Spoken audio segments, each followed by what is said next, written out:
Would you like to save or gain $100 million to your company over the course of just 2 years? It sounds impossible, right? But that's exactly what I did as a corporate people manager at Intel Corporation. By leveraging strategic partnerships, optimizing cash management, and streamlining operations. And in this video, I'm going to show you the exact steps I took and the leadership insights I applied to make it happen. Not only did we recover over $100 million in cash gains and savings, but I also repurposed over 15,000 hours for my team through automation. Hi there, I am Ruth Valverde. I have had leadership roles in corporate for the last 8 years, driving more than $100 million in cash gains and savings at top companies in America. And now I teach other leaders how to do the same. So whether you are struggling to manage people or feeling overwhelmed by expectations, stick around because I'm about to share actionable strategies you can use to create massive impact. By the end of this video, you'll understand the exact leadership framework that helped me exceed expectations quarter after quarter as a manager, how I turned challenges into opportunities, and how you can apply this framework to drive results and build high-performing teams.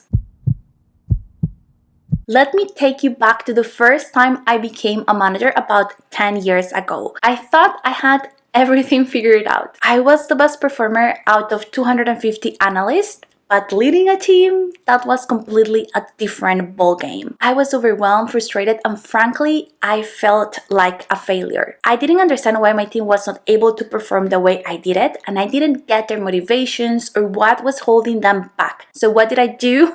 I gave up the role and I moved back to being an individual contributor.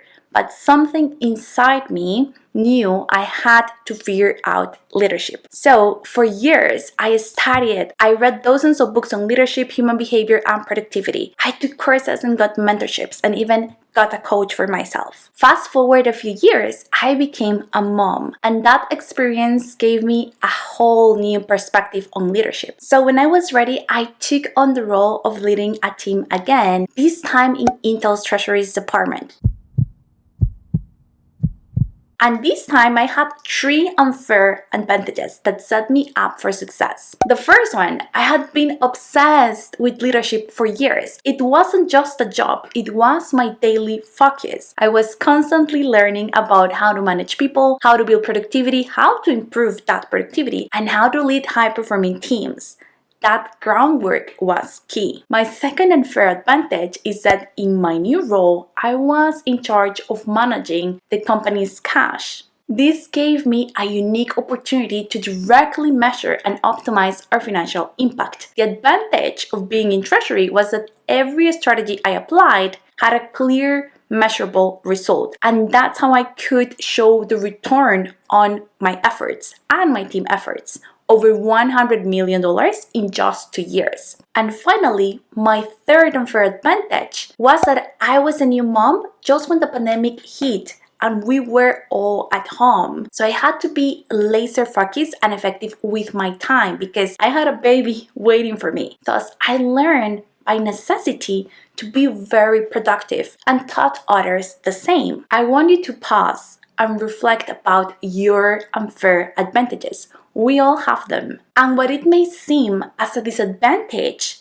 if used well, you can turn it into an advantage. For example, I am from Costa Rica, and here we may not have the same level of opportunities as in the United States, but here family is closer and life is so much more grounded, which give me a lot of perks that I can deep dive more in another video. What others may think is a disadvantage, you can use it in your favor. Like being a mom, it's actually a superpower. And despite you and me for sure have different unfair advantages, I will share with you a framework that will work no matter your unique situation as long as you are a manager and a leader. And if you're ready to take your leadership skills to the next level, I also offer personalized leadership consulting through my online course. The link is in the description if you want to explore more detailed guidance and one-on-one coaching.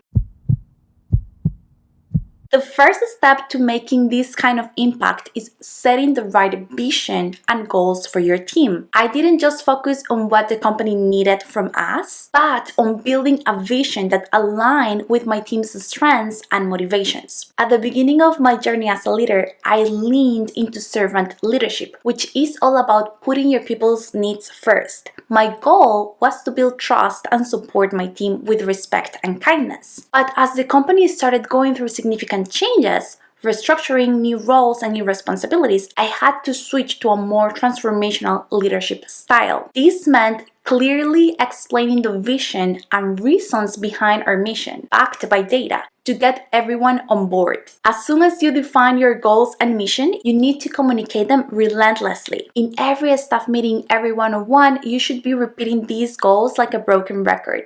This builds clarity, purpose, and unity. When your team understands the what, why, and how behind their work, that's when you see incredible results. Now, I want to share with you the exact leadership framework I followed during those 2 years that made all the difference. I call it my leadership framework, and it's the foundation of how I drove those results. Not only will I explain each part, but I'll also share practical, actionable steps you can take to implement these principles into your own leadership. L. Learning to be a coach. Leadership isn't just about directing, it's about guiding. Becoming a coach to your team is critical for building trust and driving results. Here is how you can start coaching your team effectively. Ask more and tell less. Start by asking open-ended questions that prompt your team to think critically, rather than just giving them the answers. For example, instead of saying, we need to do X to meet the deadline, try, how do you think we can meet this deadline more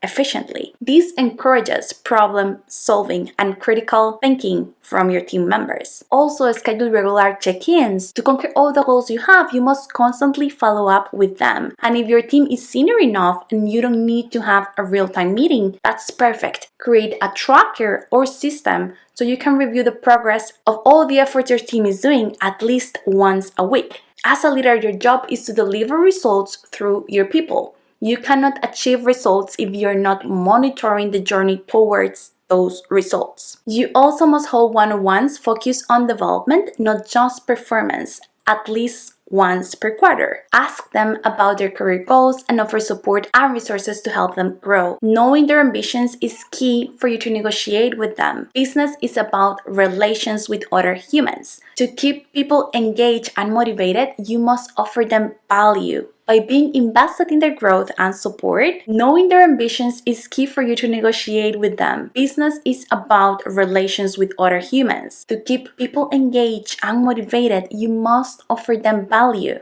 And you do so by being invested in their growth and support them. Also, you must be able to create a safe space for feedback. Make it a habit to ask your team for feedback on your leadership style. Encourage them to share what's working and where they need more support. A challenge for you: this week, schedule a one-on-one with a team member and focus only exclusively on coaching. Ask them what barriers they are facing and guide them towards solutions without giving them all the answers. The second letter is E, and it's for embody the culture you want. As a leader, you set the tone for your team's culture. You have to model the behaviors you expect to see. First, define the culture you want, the values you need the team to embody to enable all the goals and mission of your team. To give you an example, some values that I used to have were deliver results, innovation, accountability, and ownership. And my own values may be a little different from the core values of the company. But these values that I create for my team are tailored values for what your team needs to accomplish. Everything under the big umbrella of the company's culture. This strategy is very effective in huge companies like Intel or Amazon, where there are so many teams with very different needs and goals. And positive and tailored microcultures will help you sharpen your team's performance to whatever you're unique goals are. And then you have to be consistent. If you want a culture of accountability, you need to demonstrate accountability yourself. Show your team how you hold yourself responsible for your actions and results. Integrate those cultural values into daily or weekly rituals. For example, if transparency is a key value, hold weekly team meetings where everyone shares updates, challenges, and progress openly. And always recognize and reward culture-aligned behaviors. Publicly acknowledge when team members embody the company's and team's values. These reinforce the behaviors you want to see and motivate others to follow. A is for Acumen is a leader's best friend.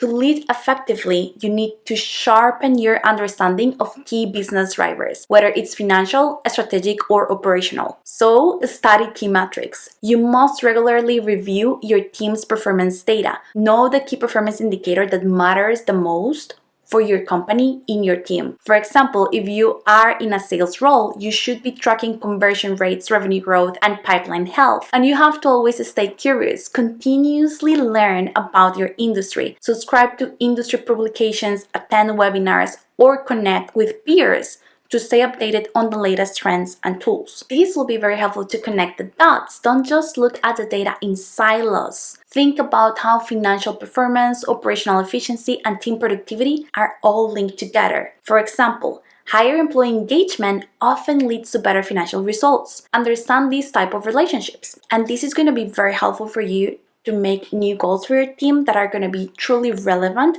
to the big goals of the company. That way you can be connected to everything, understand the big picture, and make sure your team is truly relevant for the company's success. So make sure that you are identifying at least 3 key metrics that are critical for your team's success. Spend time reviewing them and understand how your team's performance aligns with these metrics. And that's something every leader should be doing, having the dashboards for you to monitor your team's performance. If you don't track, measure, and connect the dots, you then cannot articulate your value nor improve in the parts that will benefit the business the most. D is for development conversations. As a leader, your role is to help your team grow. Development conversations should focus on long-term growth, not just short-term performance. Ask about career goals. Set career development conversations and ask your team members about their long-term career aspirations. Where do they want to be in 5 years? What skills do they want to develop? Create personalized development plans. Based on their career goals, help them craft a development plan. These could involve new projects, training opportunities, or mentorships. And you have to encourage skill building. Make learning part of the work culture. Recommend books, courses, and resources that align with their goals. You can also offer stretch assignments to challenge their current abilities. I want you to understand that development conversations are your responsibility as a manager. Why? Because you need your people to be engaged and happy to deliver high quality results. And remember, prior having these conversations, you must do pre-work because you must analyze your employees' strengths, weaknesses, threats, and opportunities and explain them in the meeting, your vision, and where do you think they may have the most potential. E is for explaining the vision and strategy. Your team needs to understand the bigger picture, what they are working towards and why it matters. And for that, you must define and spread that vision through your team. And then repeat the vision. Don't assume that telling your team the vision once is enough. Repeat it often in meetings, emails, and one-on-ones. Help them understand how their daily tasks contribute to larger company goals. And you want to make it personal. Translate the company's vision into something personal for each team member. Explain to them how their specific role impacts the success of the company or department. Because what you want to do is to encourage buy-in. You want to invite your team to share their thoughts on the strategy. When people feel involved in the process, they are more likely to be engaged and committed to the vision. So, in your next team meeting, explain how the team's current project directly ties into the company's long-term strategy. Ask for feedback on how the team feels about the strategy and whether they have any suggestions for improvement. Also, subscribe to this channel to become the best version of a leader you can be by learning together about tons of amazing leadership strategies. R is for results-oriented productivity. Focus on outcomes, not just hours worked. Productivity isn't about being busy, it's about being effective. Set clear goals. Ensure every team member knows what success looks like. What are the measurable outcomes they need to achieve? Provide clarity on priorities so they know where to focus their energy. Encourage your team to prioritize high-impact tasks. Ask them to reflect on their current workload and drop or delegate low-value activities that don't contribute directly to key results. You can encourage them to use time blocking. Coordinate 1 day a week off from meetings so they can focus on deep work. And encourage them to reject meetings where they won't add any value nor receive it. And you make sure that meetings aren't consuming too much of their day, unless they have a managerial role and their job is basically meeting with people. A nice strategy is to ask them in your one-on-ones to identify the 3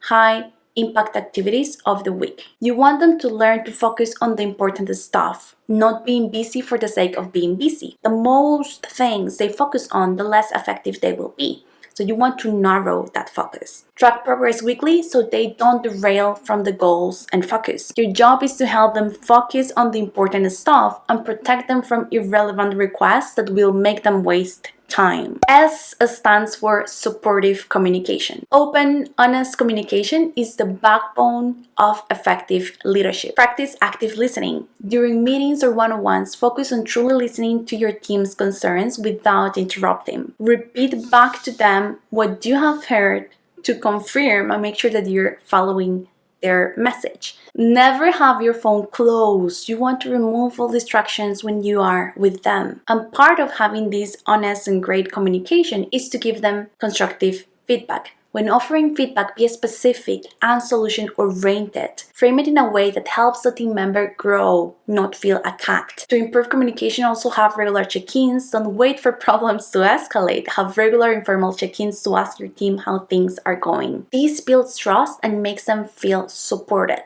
And it's going to be easier for you to see if any issue is happening. And then you want to have recurrent staff meetings. Always be transparent and involve team in the decisions they can participate in, or at least inform them about the decision. H is for hire the best and harmonize teams. The people you hire will make or break your team's success. But hiring isn't just about skills. It's about cultural fit and team harmony. I actually hate LinkedIn advice of hire the culture and train the skills. Most of the positions I have held need highly technical people, and hiring someone for their values and training the skills would have been a recipe for disaster. No team and role are the same, so if that saying is around, I'm sure that for some roles that is truth, but not in my field. So you would have to make that call depending on your assessment of what type of industry and role you are at. If the role is too technical, then hire someone technical. The cultural piece can be taught as well. If it's a role where people's skills are more important, then train the technical skills. If it's something in the middle, find a good balance between technical and culture. Every interview process should measure both parts of the puzzle. The evaluation criteria can change depending on what is harder to train for that role. Always aim for a diverse team in terms of background, strengths, and experience. Look for complementary skills, not twins. I stands for implement systems, automations, and streamline. Efficiency isn't about doing more. It's about automating repetitive tasks and streamlining workflows so your team can focus on high-value work. Always automate repetitive tasks. Identify manual repetitive processes in your team's workflow that can be automated. For example, use automation tools for scheduling, data entry, or reporting. Then standardize processes. Create templates or standardized processes for tasks that happen regularly. This saves time and ensures consistency. Use technology wisely. Invest in tools that streamline communication and project management. Ensure everyone is using the same platforms for easy collaboration. And finally, we have P. P stands for people are everything. At the core of leadership is the understanding that people are our most valuable asset. Prioritize their growth, well-being, and engagement. Invest in your people. Provide opportunities for continuous learning and development. Whether it's sending them to conferences or giving them access to online courses, investing in their growth shows that you care. Always recognize contributions. Regularly acknowledge the contributions of your team. Publicly recognize your achievements, both big and small, to keep morale high. And always build relationships with your team. Take the time to get to know your team members on a personal level. Understand what motivates them, what challenges they are facing, and how you can support them better. So I just explained you the framework of leadership in a very simplified way. It was what helped me drive $100 million impact and repurpose 15,000 hours in just 2 years. And it's what I teach in a more personalized scale to my clients. The framework, it's about understanding your people, setting clear goals, and always optimizing for results with a very good connection to the big picture and company's benefits, so you can connect everything and making sure your team is working towards that goal as a very effective and productive unit. I can help you personalize the approach to your needs, goals, and challenges in detail if you decide to purchase the program. If you're feeling overwhelmed in your leadership role and struggling to get results, remember that leadership is a skill that can be learned and perfected. And if you're looking for personalized guidance on how to apply these principles to your own team, I would love to help you out. See you around. Bye.